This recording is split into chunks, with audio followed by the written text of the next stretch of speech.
Earful Tower listeners, this week we have Amber Minogue. That's the woman behind a new podcast about Paris called Paname. Why is it called Paname? What does Paname mean? Well, I asked her in the show, she's going to explain it. So we have a little chat, and that's going to be followed by a story from Corey, as usual, and he's going to be talking about the ultimate scam in the history of Paris. Let's do it. Earful Tower with Oliver G. Amber Minogue, welcome to the studio. Thank you very much. So you've got a podcast. Yeah, I do. What's it called? It's called Paname. Paname. An unusual word. It is an unusual word, Why right? would you call it...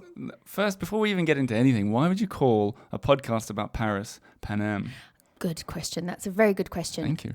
Yes, no. Well, when I moved to Because Paris... it should be called Paris. Exactly, right. But it is called Paris because Paname is just another word for Paris. Oh. Yes, it's just a slang word for Paris. This sounds like something you should do an episode about. I did. Well, you have. Okay, well then let's have a little taste of what an episode is by you explaining to me and teaching a stupid Australian like me why they don't call it Paname anymore.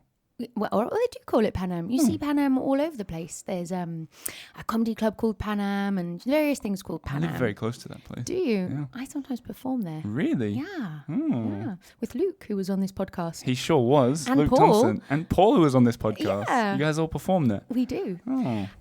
But Paname, so it's... There's also Paname Brewery. Yeah, Paname Brewery. And like you'll see it written sometimes, you know, in older books and sometimes in articles. So it's like a sort of slang word for Paris. And...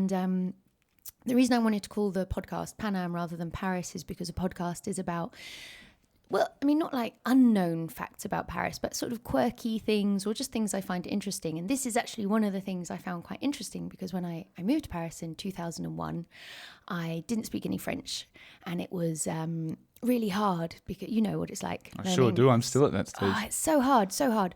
And 2001, this was sort of before smartphones. Definitely before podcasts. Before podcasts. Yeah. Were they still calling it Paname back then? And they were still calling it Paname. Yeah. But no, it was a different time. It was a different time. And I was trying to learn French. And one of the means I had of learning French was listening to music, French music. And my flatmate was a big fan of Renaud, who is like not cool. Right. I mean, kind of cool, but he's like an 80s sort of pop icon. Okay. And he had a song called like, I'm amoureuse de Paname.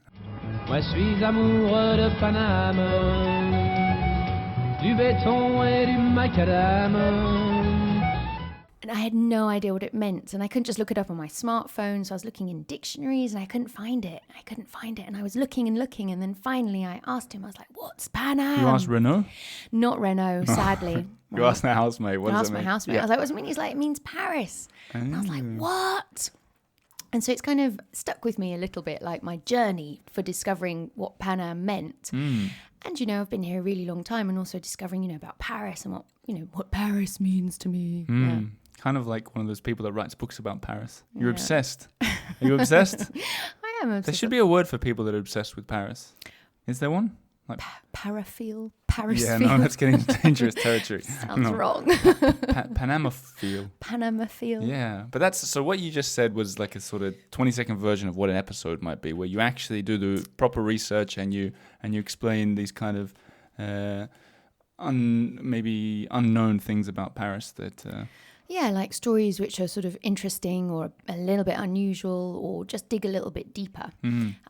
And the first episode is called Paname because that's the name that I chose, and discusses a little bit the origins of that word. And on that journey to discover the origins, we find out about the Eiffel Tower. So we're hitting two icons, Sure. Paris, Yeah. the Eiffel Tower. First bam! episode, you got to do that. Right, Yeah, exactly. yeah. But then the Eiffel Tower, it's a bit, Yeah. if I just said, this is about the Eiffel Tower, no one's interested in the Eiffel Tower.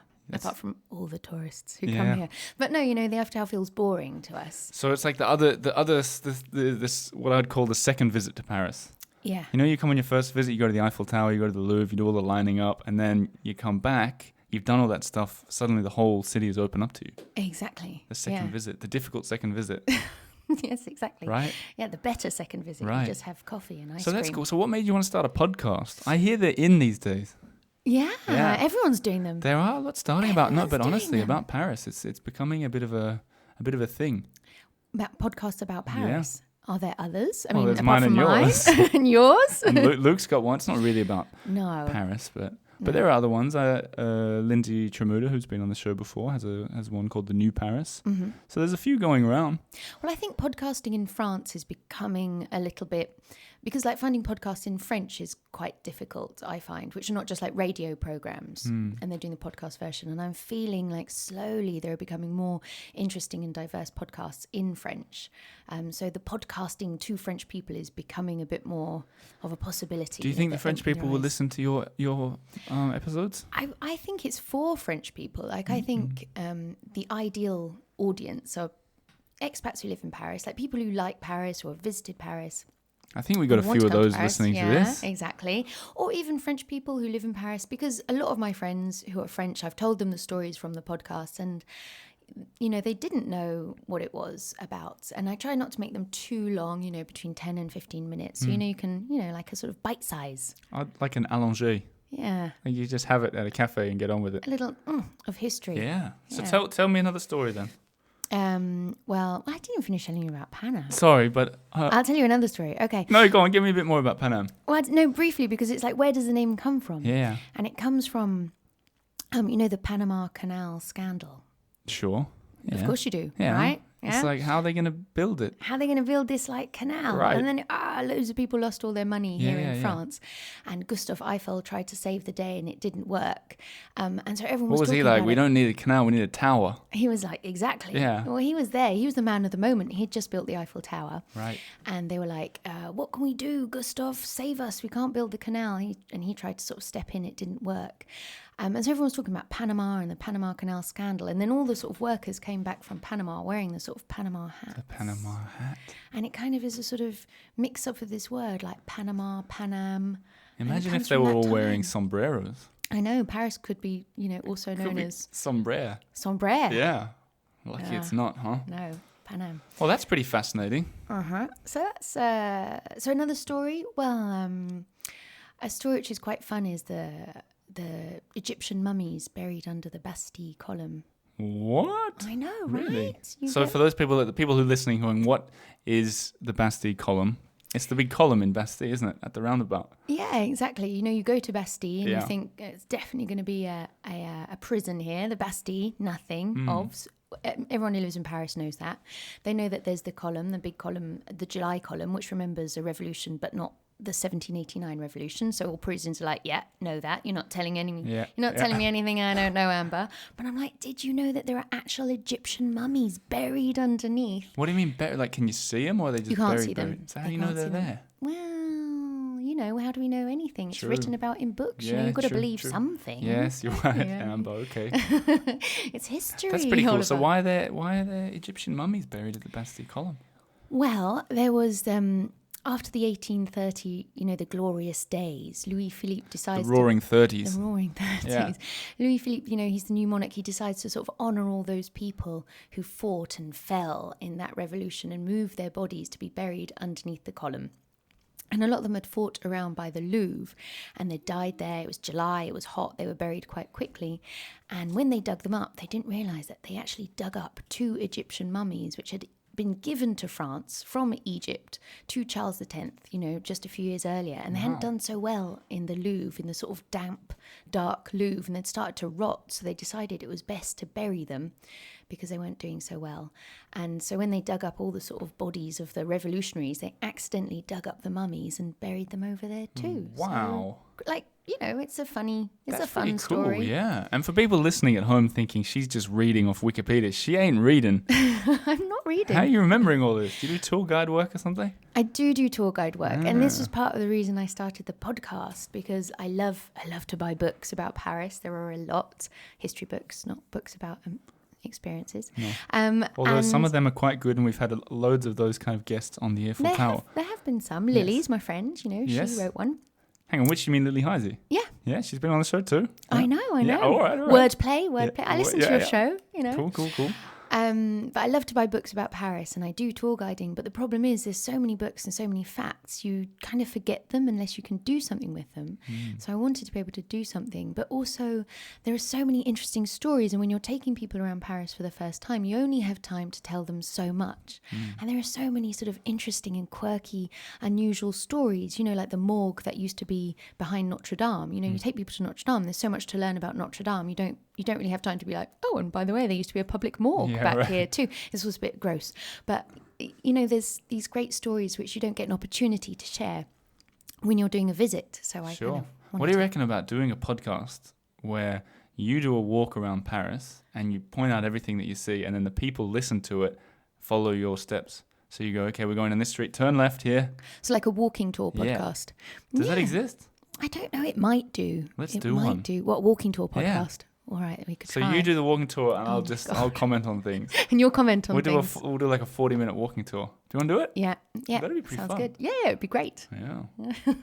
Anyway, okay. Well, let's talk a little bit about Paris. Is it true that you write comedy for Paul Taylor's show? Yeah, I do. What As I understand, there's like 15 people working on that. the fuck? For France? for 3-minute episodes. Yeah. Well, there's loads of people working on it because it's for Canal Plus. Yeah, it's stopped though now, isn't it? We did 30 episodes, that stopped, and we're working on a new show, a pilot at the moment for a new show. So Cool. I will see if that's... By the time this is out, it might be out Yeah. or not. Oh, interesting. But there's a lot less people working on that one, actually. So what is that? I mean, how does that work? Did you like come up with, so what's the deal with bakeries? Let's do an episode on bakeries. Yeah. Is that how it worked? Well, yeah. I mean, Paul is... it was sort of cliches a little bit about, you know, French things or mainly Parisian things. And then he asked a group of us that were also doing stand-up he'd give us the subjects and we'd sort of come around the table and throw down our ideas, and then he'd kind of write the script and sort of work it out. And then they'd film it, you know, with all their sort of... Why are you whispering? all their amazing equipment. Yeah, it was kind of nicely cool. filmed, huh? Yeah. Did you make any cameos in it? Yep.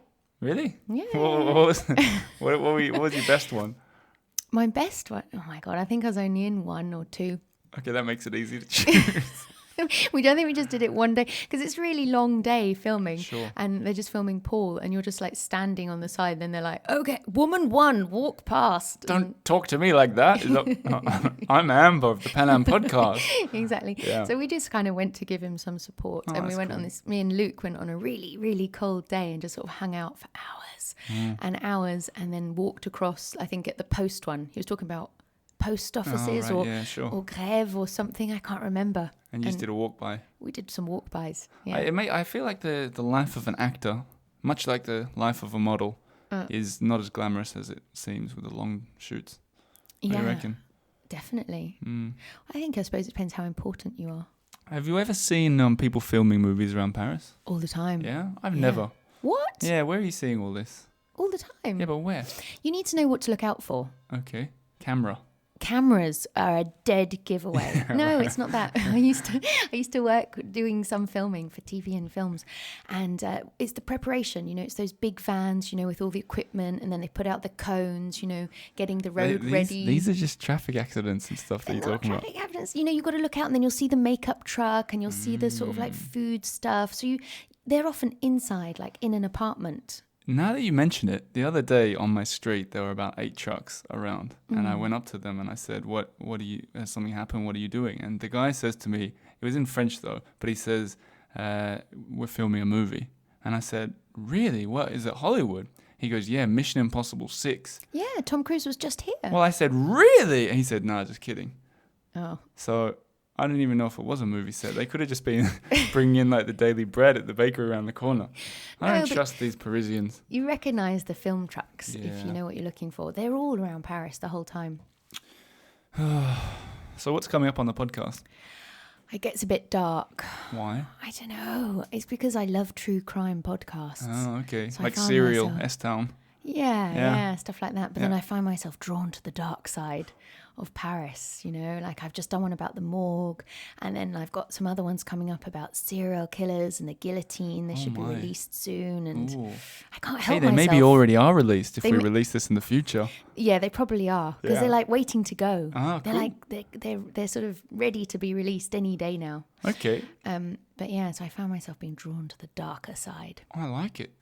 Well, with that in mind, I think it's time for the quick fire round that we do every episode. Oh no. I'm going to put you on the spot. 5 questions. And you've got to Okay. answer them. I'll give you the choice. Do you want them to be history related or do you want them to be about Paris? Keeping in mind, a lot of people are here to listen about the new side of Paris too. Yeah, well, it's up to you. Okay, we're doing a mix. Mix and match. Okay, let's go. You ready? Oh, I'm ready. First question.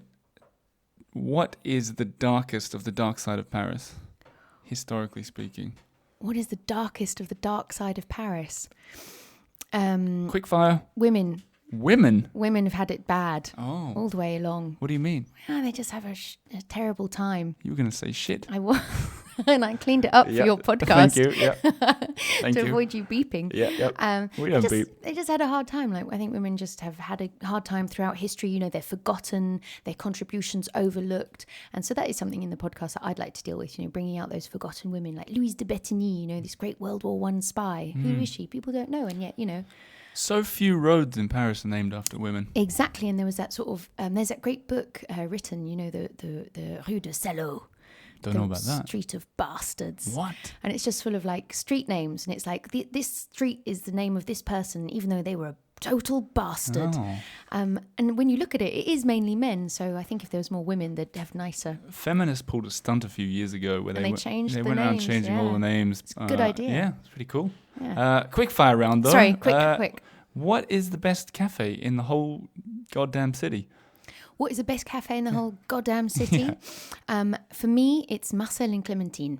Oh, I've heard about that. Another guest recommended this. I never checked it out. Where is Marcel and that? Clementine, it's in the 9th. It's on the corner of Rue Dunkirk and something else, near Rochechouart, near me. Oh, what a great name for a subway station. Yeah, that's my hood. Rochechouart. Rochechouart, it's so hard to say. Yeah. And it's great because they're friendly. And when I go in with my son, they give him free milk, and other places, like some quite expensive Australian restaurants and cafes, they charge me like €4 or €5 just for some milk. They charge you for the milk. Yeah.